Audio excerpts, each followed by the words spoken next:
Today we're back looking at some creepy true crime TikTok cases. This is Elliot Roger, a 22-year-old man from Isla Vista, California, who became so upset by his inability to lose his virginity that he decided to unleash a merciless retaliation upon society, which ended with him killing 6 innocent people and injuring another 14 in the process. I remember this. Hi, Ugh. Elliot Roger here. Well, this is my last video. It all has to come to this. Tomorrow is the day of retribution. The day in which I will have my revenge against humanity. Against all of you. I'm 22 years old and I'm still a virgin. It's not fair. You girls have never been attracted to me. I don't know why you girls aren't attracted to me, but I will punish you all for it. You denied me a happy life. Oh, it's so creepy. In turn, I will deny all of you life. It's only fair. I hate all of you. I can't wait to give you exactly what you deserve. Utter annihilation. Okay, so that right there was the last video he ever took. He actually posted it on YouTube. I remember watching a mini documentary about him. I think he was known as the king of incel. If you don't know what an incel is, it's basically someone who doesn't really get a lot of female attention. I'll pop a true definition up on the screen right now, but that's basically what it is. And because of that, he went and took the lives of many people. The fact he's attractive, but anyone who speaks with him will immediately know he's unstable and he can't see that. Exactly, like he's not an ugly guy. I know it's morally wrong to say, but he's kind of attractive. It's just the fact that whenever he opens his mouth, oh, it's like entitlement. But it's not like typical entitlement, it's like creepy entitlement. He's talking about how girls are bad and like nobody wants him and that like he deserves them and they've ruined his life. No girl has ruined your life. You've done that because you're a weirdo. That's insane. Exactly. It's like behind the eyes as well. It's like with people like that, they've got no soul. It's just so freaking. It's the fact that there's more people out there like him and people actually looked up to him. He was like the king of incels. He sounds possessed. He was insane. That's what it was. Literally insane. That was the last recorded video of him, and then the next day he committed an awful crime. So today we're going to talk about probably the most unexplained and bizarre homicide that you're ever going to hear about, and that is the deaths of Mary Morris and Mary Morris. So on the evening of October 12th, 2000, the body of 48-year-old Mary Lou Morris was found burning inside of her car off the highway. Mary's body was so badly burned that police couldn't even identify how she was killed, and they also couldn't figure out who would want to kill her in the first place. While police were still trying to put the pieces together for Mary Lou Morris's death, just 3 days later in the same town, 39-year-old Mary McNeil Morris would also disappear. Just hours after she disappeared, Mary McNeil Morris would be found in her car having been shot in the head. Now, the police have said multiple times over the years that they don't believe the two deaths are related. However, the families of both women disagree with that.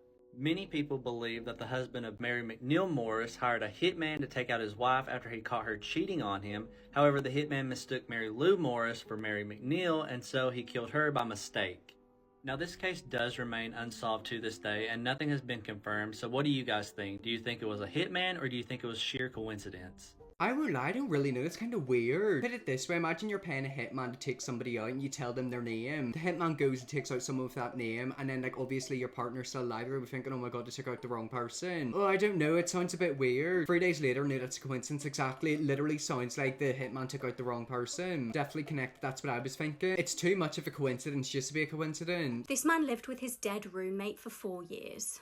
Kevin Olsen was living with his long-term roommate Darren Pertle. When Kevin's family hadn't heard from him in a while, they started to get concerned. Darren was constantly making excuses to Kevin's family as to why he hadn't been in touch. Records were showing, though, that Kevin's retirement fund was being accessed. Eventually, a missing persons investigation got underway and the police showed up at Kevin's house. Darren was questioned and again came up with excuses as to why Kevin wasn't there. When police took a closer look inside the property, however, they found Kevin's body.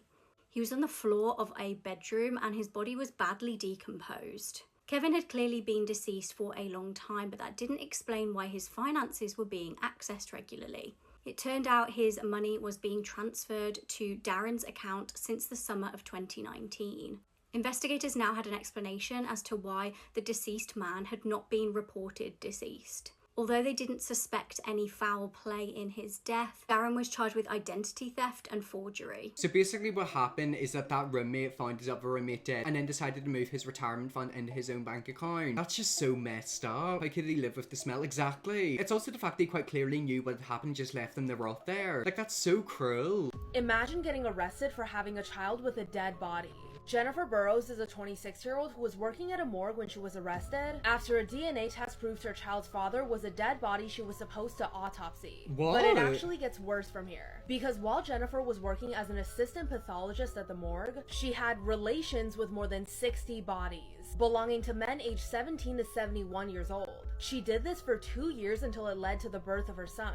Her son's father was a 57-year-old veterinarian from Texas, who passed away in a car accident in 2017. Jennifer was charged with 158 counts of indecent treatment of a corpse. Many psychologists and experts have debated why someone would do this. The reasons range from curiosity to severe mental illness. Some even believe Jennifer was suffering from psychosis. Alright, after all that, I don't really know how to end this video, so stay safe out there and follow for more. Oh my god, that's, ugh. I don't even know what to say, that's horrifying. Whenever someone dies, they usually go to a morgue, especially if they're caught up in an accident like that, you know, basically to determine what happened. So to summarize that video, basically she was having intercourse with dead bodies, and then one of the dead bodies got her pregnant. What? I'm laughing about it, but it's weird. What? Excuse me? Exactly, it's like, how would that even happen? I mean, they do say sperm can live for like a week. How is this possible? Exactly, how is it? Is it real? I'm hoping it's fake. That's just bizarre. Like, how is that actually possible? Even though it's disgusting and like really wrong, at least the family would be happy that like their dead relative brought someone into the world, because technically then they would have like another family member if that is like real. I don't even know how to put it into words. I don't know what I'm saying. It's just like, oh, he's been rebirthed in a different way. The shocking case of the Philpotts. Oh, I remember this. On the 11th of May 2012, 6 children were in bed asleep when a huge fire broke out of their home. As smoke roared through the building, Mairead Philpott, the children's mother, called the emergency services. Their dad, Mick Philpott, was reportedly making heroic attempts to try and save them. However, 5 children unfortunately died in the fire, and the eldest actually passed away in hospital later on. At first, this appeared to be a tragic accident, but the truth was soon revealed. The fire had been started intentionally with petrol underneath the letterbox. When word got out about who the children's father was, many people were already familiar with him. Mick Philpott was notorious for being outspoken and provocative and had appeared on the Jeremy Kyle show. He claimed to have had 2 wives and seemed to be really proud of this. He also had a horrible history of abusive behaviour towards women. He had been convicted for attacking 2 women with a knife and headbutting a female colleague. A press conference was held about the tragedy that had unfolded. Reporters really expected at this point for the Philpotts to come out and appeal to anyone who had any information about the fire. What the Philpotts actually did was just kind of came out and started thanking people. They didn't ask for any help with any information about the case at all. The only thing Mick asked for is to be left alone. If this genuinely had nothing to do with the parents, you would think that they would come out and be desperate for more information. Neighbours from across the road actually went to the police and told them that they had seen Mick during the fire. He was outside pretending to cough, not actually going in trying to help rescue his children. Police were now suspicious enough to try and set a trap for the Philpotts. They kept them in a hotel room and actually bugged the room. The recording reveals Mick quizzing his wife about how convincing she'd been in her police interview. Locals had also spotted the couple in a pub doing karaoke, dancing and drinking shots. Incredibly strange behaviour for 2 people who'd just lost their children. It also came out that Mick was reportedly flirting with nurses at the hospital where his son was on a life support machine. Ooh. The true story of what actually happened was all about Mick Philpott getting revenge on his ex. In early 2012, one of his wives had left him. She walked out with 5 of their children, and Mick just could not take this rejection. He wanted to do something to get her back and wanted custody of his 5 children with her. He set the fire up to frame the ex to make it look like she'd done it. He wanted to be the heroic dad to save all his children and for his ex to go to prison for it. Mick got life in prison for this. Mairead got 17 years and is now released. With that whole situation, I think the guy thought he was going to be viewed as like a hero. Basically, a fire started and, you know, he would save everyone. But that's not what happened. Yet again, I remember watching a documentary about that. It's like they were like seen as heroes and like getting all this love and support. And then obviously it started to turn whenever people found out what actually happened. I just don't understand if people think they can get away with that. Like, I'm so sorry. Do you honestly think people are stupid? They'll eventually find out it's you. And it's also the fact that like his children died. Like, he had a lot of children and like half of them died died. It was awful. She got 17 years and has been released already. Justice system is a joke. Exactly. It's like she's literally out in the world living life again. A lot of people are like that. It's like you could literally get put into jail for, like, I don't know, smoking a blunt and probably get a harsher sentence. And like if someone kidnaps someone or murders someone, it's awful. With the kid's own mother was in it too. Exactly. Yep, literally. They hatched the plan thinking, oh, you know, we're going to be seen as like the heroes. Everyone's going to love us. I'm not exactly sure, but I do believe they never intended to have anyone actually die. Basically, they wanted to cause a fire and then get everyone out and, you know, be seen as heroes. However, that's not what happened. What goes through people's brains? It's like, how could you do that? Especially to your own children. Today's case is one of these cases that you'll most likely recognise, like, the famous mugshot from. I don't recognise her. This here is 18-year-old Sharon Moran. Oh my god, 18, she's younger than me. I always kind of forget that, like, I'm 20 years old. It's like weird to think that people actually do this. If you look at this mugshot, this girl's obviously committed a crime and she done it when she was younger than me. At the time of what she did, she was 18 years old, and this takes place in 2019. She was from a place called Pawtucket, which is in America, and in the fall of October 2019, she met a boy online who she started a relationship with. This boy was called Leonard Trowfield, and I couldn't find any photos of him for some reason. On the first day that they met in person, the pair stayed at Leonard's house. However, after day 4, the pair got into quite the argument, where Sharon had stormed out of the house and filed a police report against Leonard. And she had called assault, which Leonard absolutely denied was not true. The pair were then given a no-contact order. And the reason why I'm kind of leaning to believe Leonard is, I'll tell you why. So obviously when you're given a no-contact order, you cannot contact that person. But this didn't bother Sharon. She was sending death threats to absolutely all of his family, including his dog. So after the breakup, she then very quickly met Jack Doherty. And together they had conspired that they were going to kill Sharon's ex. And Jack was absolutely down for that. He was so ready to do it. They were sending each other texts like, if you do this, we'll be together forever, I love you, and all that. And at the end of December 2019, so we're literally talking 2 months later, Jack came down from New York to see Sharon. Not only this, he also brought an engagement ring with him.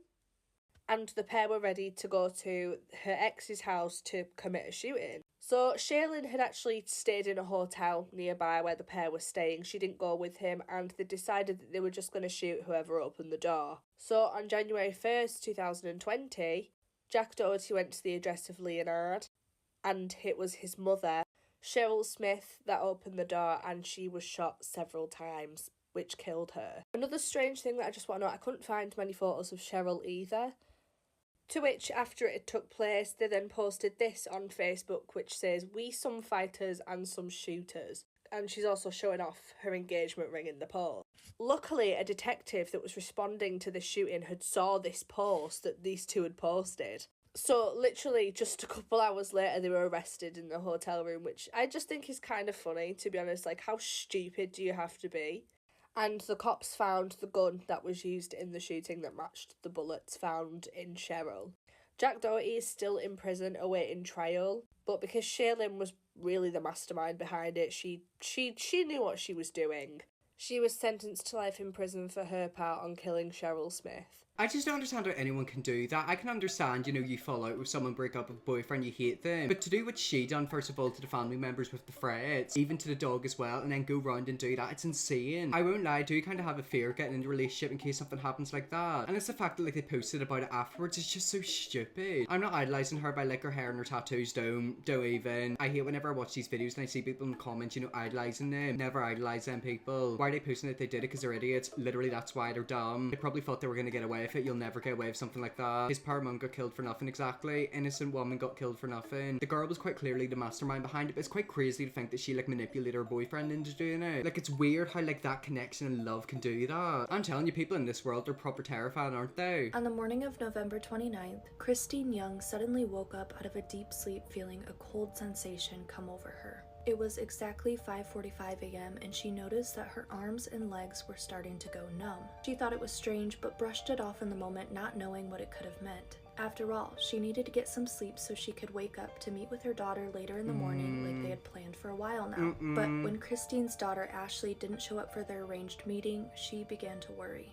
She started frantically calling Ashley's phone but got no response. So she called each one of Ashley's friends to see if they had any idea where she was. This is when she learned that her daughter Ashley had plans to meet up with 30-year-old Jared Chance and hadn't been seen since leaving a local bar with him. A few days later, police receive a disturbing phone call from a concerned neighbor in Grand Rapids, Michigan. This neighbor explains that he's just stumbled upon a tarp with a stream of blood leaking from it. When police arrive, they find that the tarp is wrapped around a human torso. The owner of that apartment? Jared Chance. The DNA of the torso is tested and it comes back that it is human and that it does belong to Ashley Young. Ashley's arms and legs were later found in a box in Jared's apartment. That's when Ashley's mom, Christine, recalls the incident from a few days prior. She believes that at the time she woke up at exactly 5:45 in the morning was the time of her daughter Ashley's death. Unfortunately, Ashley's head has still never been located. Oh god, that was an awful detail at the end. Yet again, see that right there, I actually do believe in that because I've heard other stories about that, where somebody's, you know, just chilling and then all of a sudden they get this awful feeling and then they find out something bad happened, like at that time to someone they know. It's so weird, isn't it, the way the world works? And yet again, the poor girl probably thought the man was lovely when he just wasn't. Oh my god, the mother knew and felt the sensation. Oh my god, poor people. Exactly, it's like I've heard about it before. That's why whenever I get like anxious or a bit weirded out, I get like scared, because like I think, oh my god, is this like a feeling inside of me that like something bad has went on and like I don't know about it yet? I'm getting goosebumps from just hearing this. What's even more freaky is the fact that it actually happened. These cases are actual people. You know, this isn't something that's made up. These are like actual true stories. The TikToks that we just watch are about like real people. Well, anyways, guys, that's the end of the video. That's some creepy TikTok true crime cases. If you want to see me look at more of these, let me know, definitely will. Press the bell, subscribe, and see you all tomorrow for another video.